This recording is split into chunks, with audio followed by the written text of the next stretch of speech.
this by doing that, do I? Where do I touch? Where does it have to go? That way? Over there? All right, so I'm actually a foreigner in this part of the world, and I've been very, very graciously accepted by the Nyungar people that I work with at Curtin University in the Centre for Aboriginal Studies. So as a Wiradjuri woman, I'll speak this to you. I'm privileged to be here on Whadjuk Noongar land in the beautiful Swan River catchment, a land of many rivers. We stand on the daily living and ceremonial country of people who have a continuous link from time before time through ceremony, kinship and caring for country, and all that that means in terms of cultural practices and intellectual and spiritual knowledges. I come from a land of many rivers too, as a Wiradjuri person, and I come from the Murray-Darling Basin, and I bring my message here to this country from my country.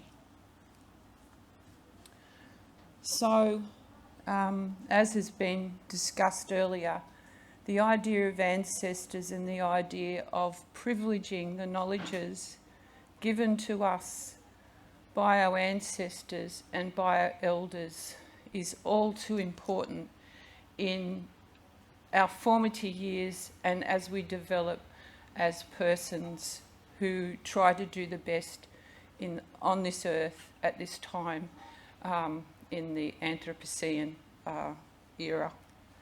So one of my elders who has passed into glory, his saying was, Kare binal biramal bila, Nanganagu biramal kare bila, Ja biramal kare bila, Jure Nanganu ningu, which means look after the bush and the rivers, and the bush and the rivers will look after you. And that is all too forgotten at times in our present society. But it's just a very, very basic way, a very basic concept, and it's a native-born, an Indigenous way of being. So here's the Murray-Darling Basin, and for myself, I've worked up here, I've worked down here, but I actually come from, where are we on there? In the middle here somewhere, my bloodline in here. So I've worked in much of this Murray-Darling Basin on several projects to do with rivers. This one I'm going to be talking about today, however, is more based on the Wonga Wetlands, but that's incorporated into a study that was a larger study about the Murray River. So here we have another kind of map, and I know Alan's smiling about this, his favourite map, I think. This map is about the connection of the whole country.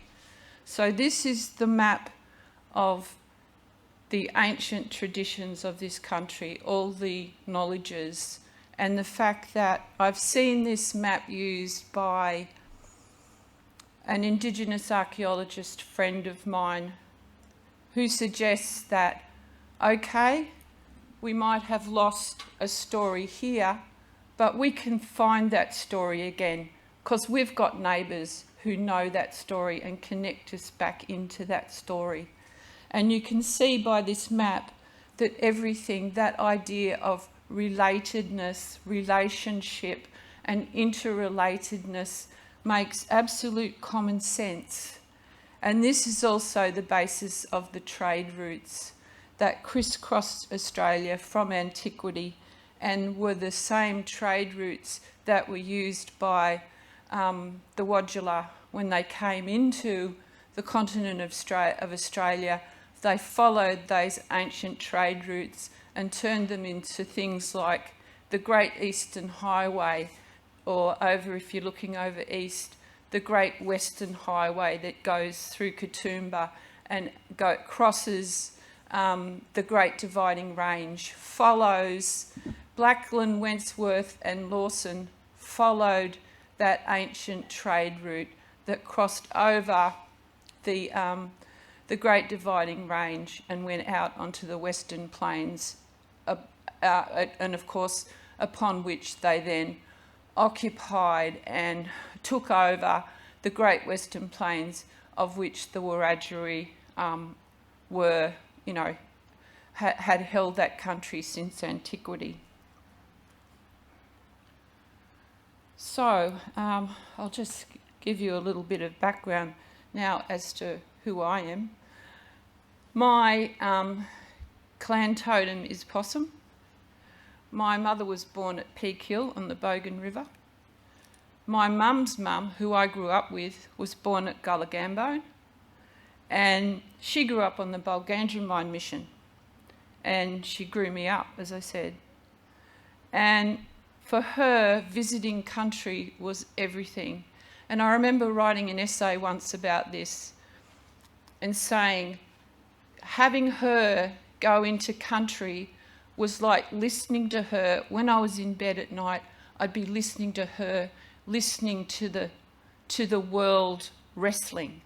And on a Saturday night, it didn't come in on the telly till late. And she would be cheering and screaming and being really excited by the wrestling. Well, that's how she was affected by country.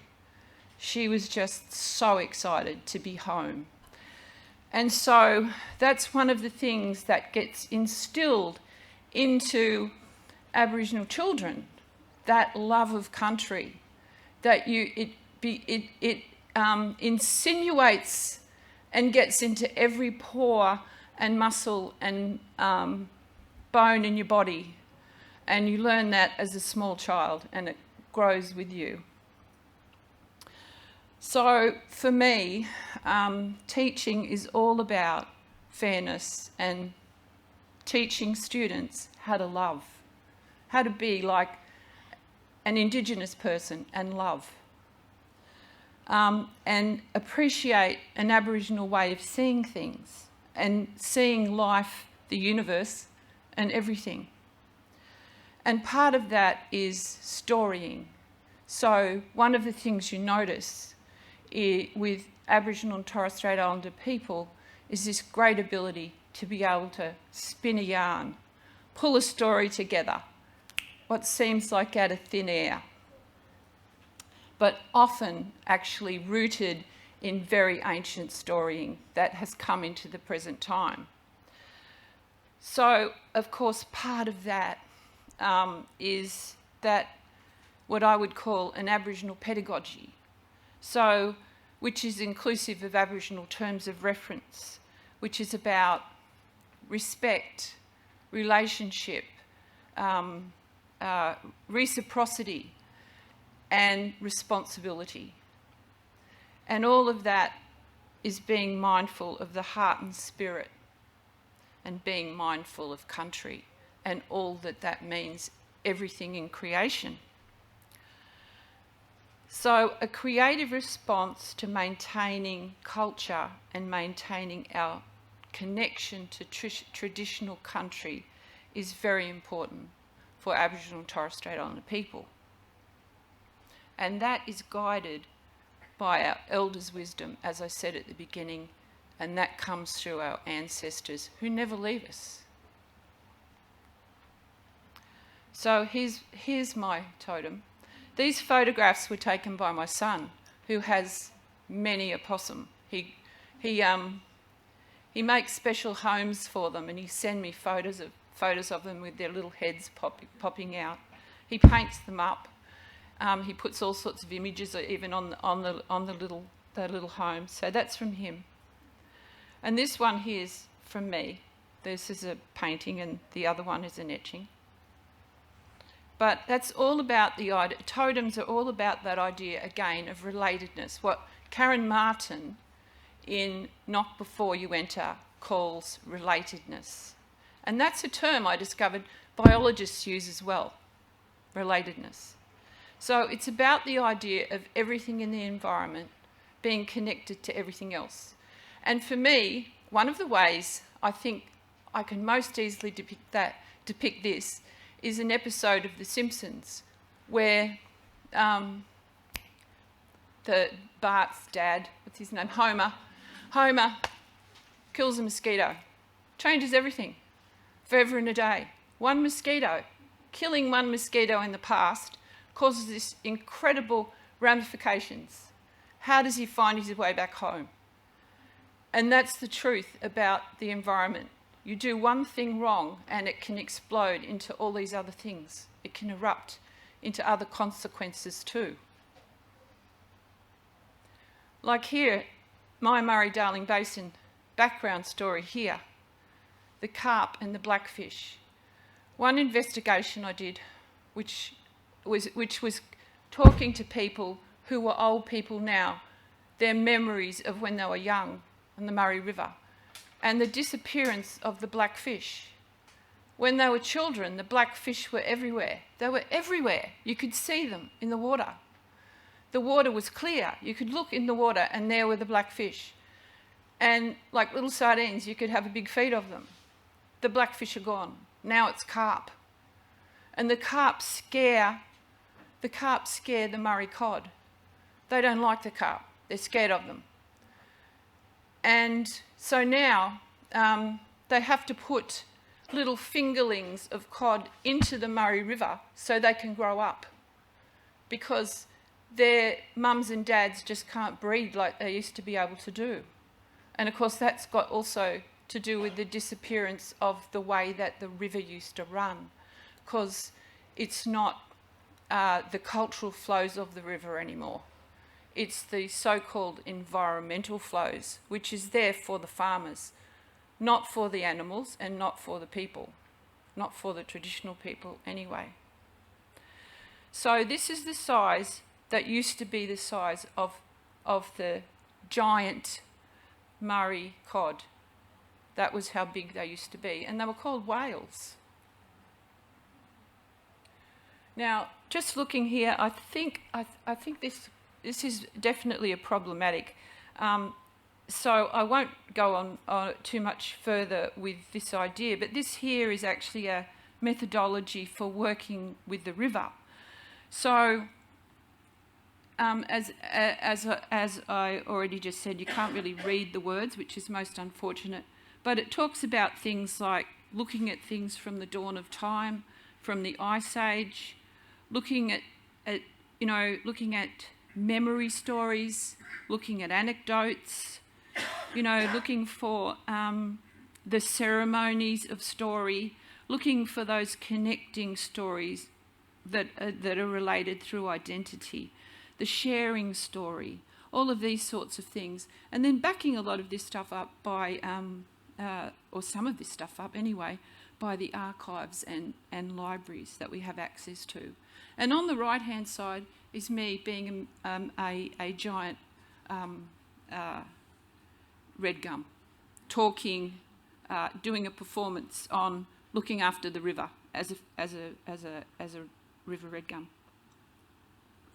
So now we're going to get on to the Wonga Wetlands, and this is about a pedagogy of place again and relatedness in place. So it's Wiradjuri Nurrumbang, Wiradjuri Country for myself as countryman, Mamangan.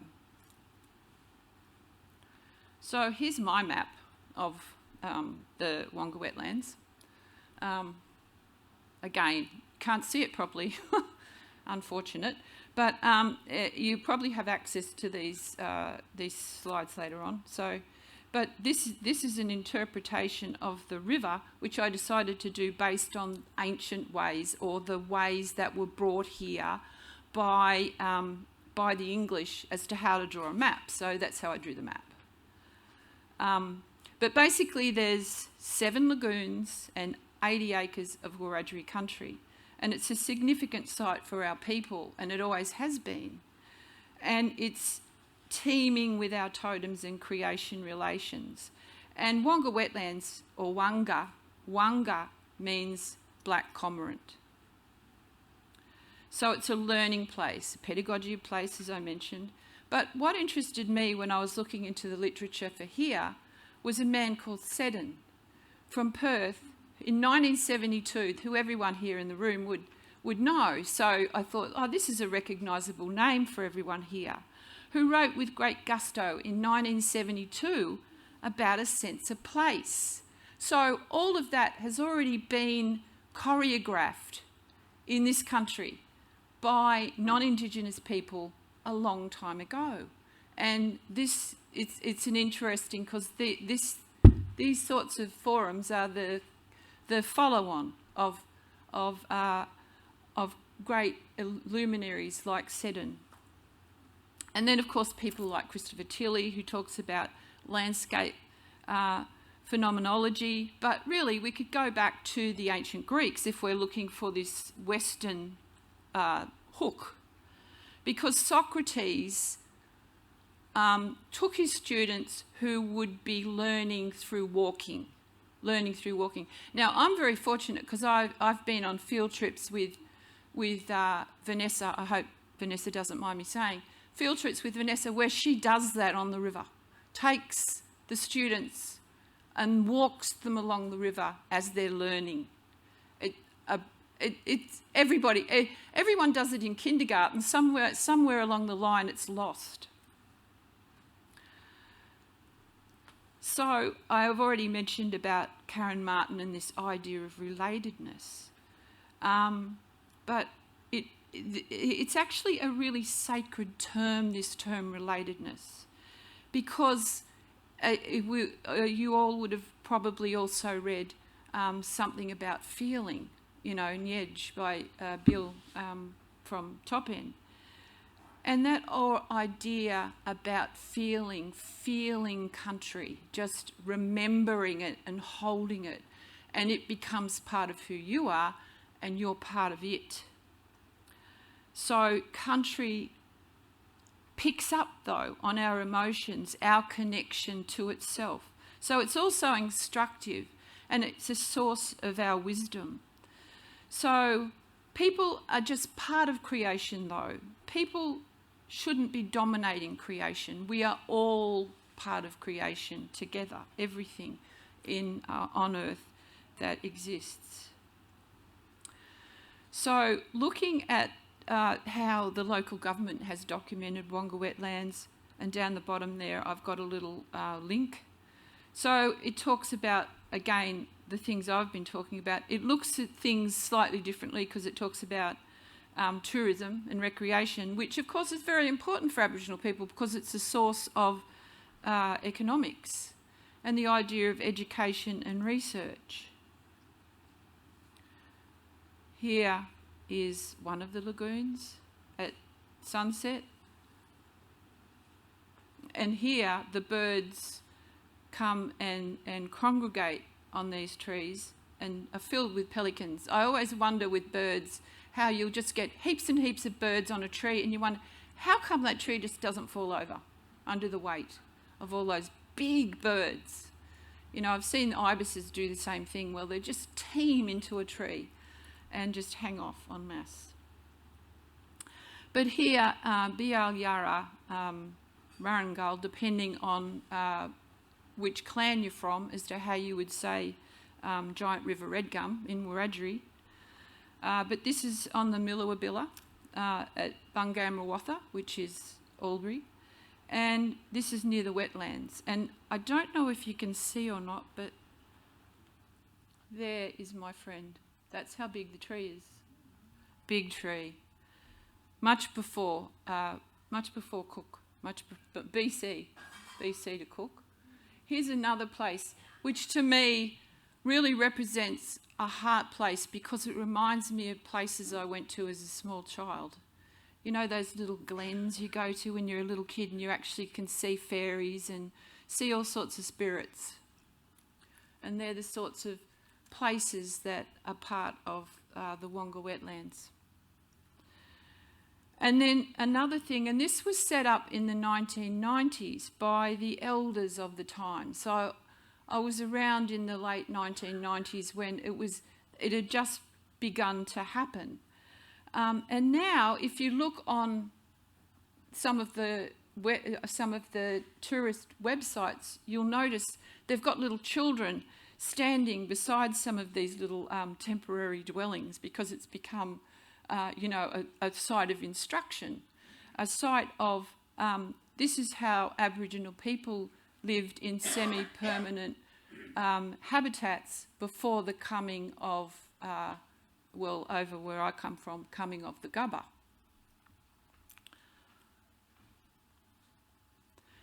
And a lot of what happens with, and I guess I'm expressing to you the idea of working with local councils, because I've found that if you're working with local councils, they are much more adaptable to the idea of the United Nations Declaration on the Rights of Indigenous People. They want to work with these notions of allowing Aboriginal people, Indigenous people, Aboriginal and Torres Strait Islander people, to maintain, control, protect and develop cultural heritage in country. So that's not only around employment, that's around self-esteem, that's around all the aspects of growing the capacity of a community and a people.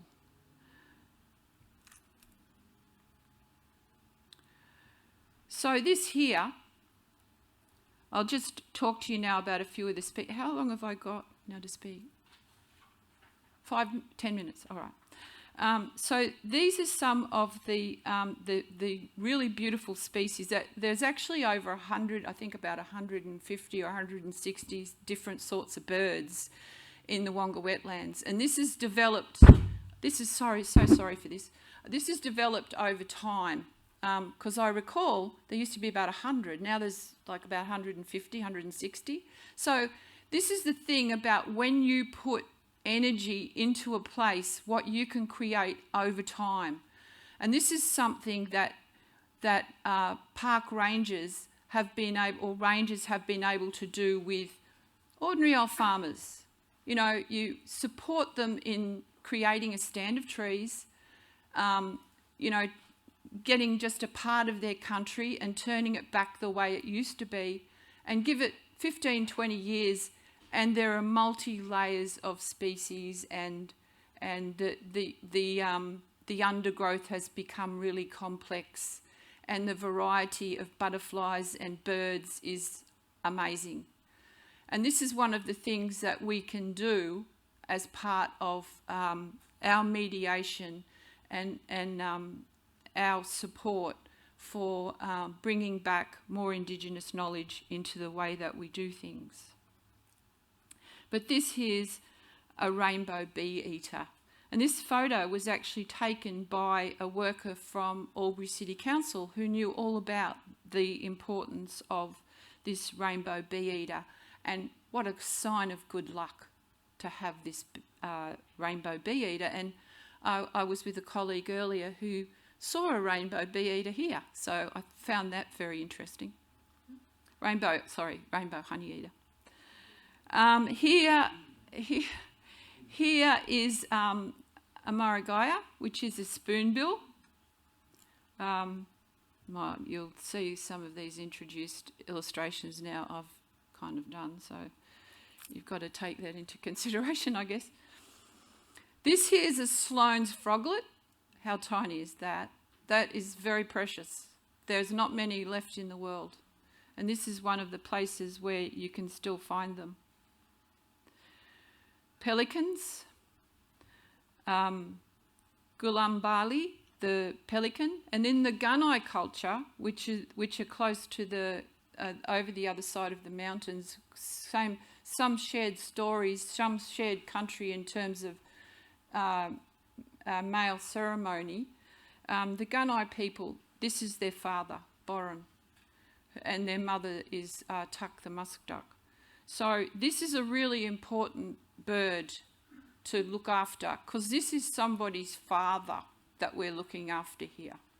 Whenever I see a pelican, I always think this is the father of the Gunai people. We need to look after these birds. Now this here, in terms of storying, this is a story. Now this has become a more complex story because this is it. These are introduced forms into this landscape. This is the bogon tree by a Wiradjuri woman called Ruth Davis, and it's at the crossroad of the trails between the river and the lagoons. So it's a crossroad point, sharing this story, and this story could only be told because I was the creative director of this whole. There was a whole series of sculptures. I had to find enough elders who said, yes, it's okay for this girl to be telling this story because we know some stories that women have been part of the life of this bogon moth. This bogon moth was actually used to crush up and put into damper and things like that, so that you could sort of hide the pumpkin in with the potato, no one would know, the children got their protein, that kind of thing. So here's the storying with Patina Love, who has a PhD in bogon moths, and Ruth.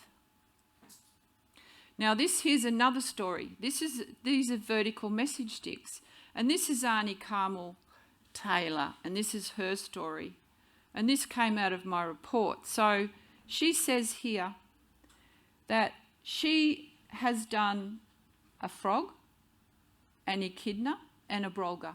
They're her stories, and she's put those as creative pieces next to the Wonga Wetlands, so that anybody who comes there, they will know the importance of those stories.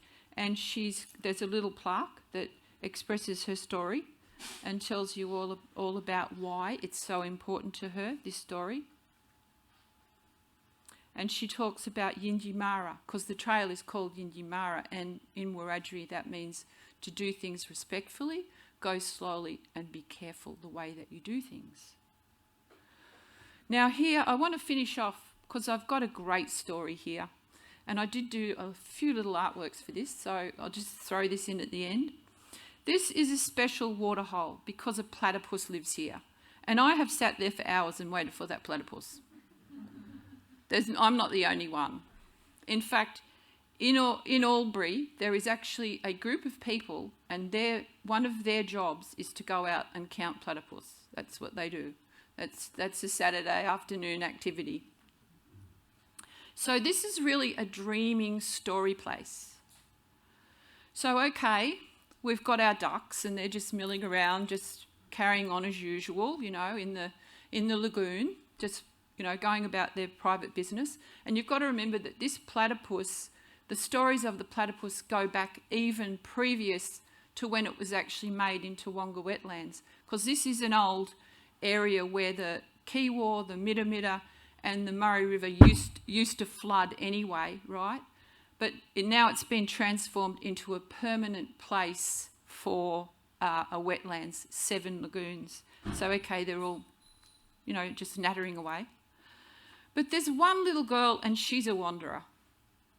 One little duck, just one little duck. She trails off, and she meets a water rat in his home billabong. And look at him, isn't he a good-looking fella? But he does have he has a certain air, but she likes bad boys. So anyway, they team up, they make a connection. And the earth, not only does the earth move, but there's a shift in creation. So what happens? Well, here's all the, the duck mothers, they're all hatched their babies. They got all their babies and they're walking around with all their little children. But the little duck, she comes home and she has her children. So she's got a new species. Now, all the other lady ducks, they really don't like it. She said, you get out of our billabong. We do not want you here anymore. We don't want you anywhere near our lagoon. So she's got to go and make her own way, and she makes her way back to that billabong I showed you earlier, and other ones similar, her children. And that's one of these things about, Adam and Eve. You go, but where were all the other people? Well, Similarly, really, to the first round of platypus, you know, well, I don't know, everybody found partners somehow and they kept breeding, and now we've got lots of them. Well, hopefully, I mean, they're endangered, you know, and that's why people have got to keep an eye out for how many are left. But they're Biladarung, and you can see here Bila, Miloa Bila, that's, you know, that's the Murray River, and Billabong, you know, so Billa, and that's not terribly different to Bilya, which is Nyunga, Bilya. So here's the teeming platypus, and below is Harry Dennis, who's a Wiradjuri Wagira and the Wiradjuri Wagira team. They all did ground paintings because they made all these beautiful paths. So they created their own ground paintings. So they were then translated to the ground so people could see them as they walk along. So some of the other sorts of things that go on at Wonga Wetlands, people learn how to make string from stringy bark, you know, stringy bark. Another thing that people do is there have been workshops where people learn how to make canoes. Now, canoe making is a very big project. It's kind of like a community project in many communities in Eastern Australia. So this one happened with, we had Barkinji people, we had Nyempa people, we had Wiradjuri people, we had Yorta people. We had all these fellas all making this one canoe. It was one of those things, you know, like the more the better. So there were a lot of people standing around watching, but then there was a whole lot more people actually becoming that canoe. And so this was a big workshop that went on for several days. And anyway, the canoe, well, it was minorly successful, but it went through all the processes. And of course, it's about learning. It's about learning. So the next canoe will be better. But what's been created is an actual scar tree. So there you've got your scar tree of that canoe made in that year. And as well as that, we've got a coolamon. This is the small coolamon that was made on the day. And then the other little bit at the end, which I thought was really lovely, because I looked up Uncle Stan Grant's dictionary, and the way he described the Nadu, he called it Burke and Will's food. I couldn't believe it when I went to the entry, because I wanted to see the Wiradjuri spelling of it. It's Nadu. It's what killed Burke and Wills, because Burke and Wills saw Aboriginal people eating this Nadu, and they go, oh, all right then. But it killed them of berry, because what they didn't know was the law. And this is the big story behind the way that you treat Aboriginal knowledge. If you don't know the law, you might do the wrong thing. You have to know the LORE to know what the LAW is. And if you don't know that, you might make a human error that could actually kill you. And that's what happened with Burke and Wills. They died of berry because they overindulged in Nadu. And here's another one talking about bush medicine as well.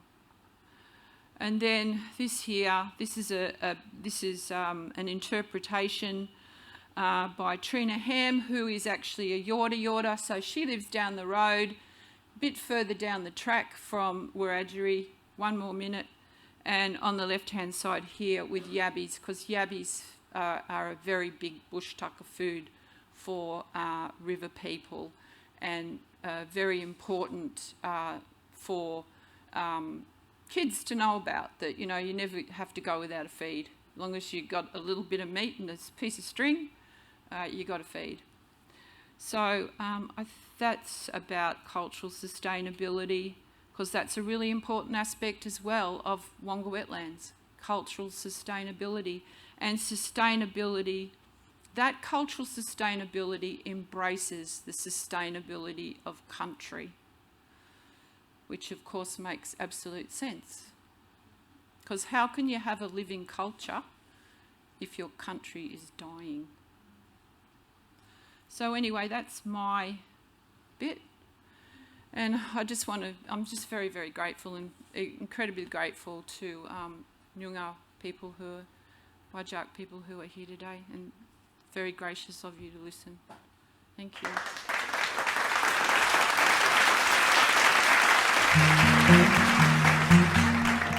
you.